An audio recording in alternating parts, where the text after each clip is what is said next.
21 days Tokyo, Japan with 5 prefectures DIY travel budget for 2. One of our most expensive trips so far. Kapit tayo. Hotel, 85,000 pesos. For 20 nights, not bad. Lumalabas 2,100 pesos per night per person lang. Food, 36,000 pesos.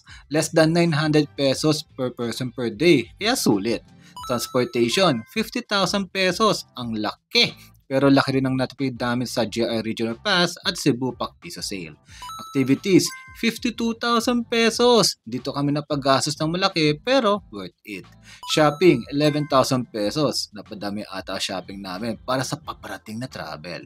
Others, 14,000 pesos. Kasama na rin ang travel tax, SIM card, travel insurance, extra baggage, at seat selector kasi ang dami ngayon pupunta sa Japan. Ang total ay 250,000 or 125,000 pesos per person. Pero may natipid pa kami dyan dahil sa support nyo sa paggamit ng Klook codes namin. Soral Klook and Jamimoy Klook. Yes, sobrang nakakatulong siya sa travels namin and we hope na nakapagbigay din kami ng value sa inyo whether through tips or discounts. Salamat! More travel hacks and adventure soon! Oh! May travel nga pala kami agad kaya join our FB group para more kwentuhan.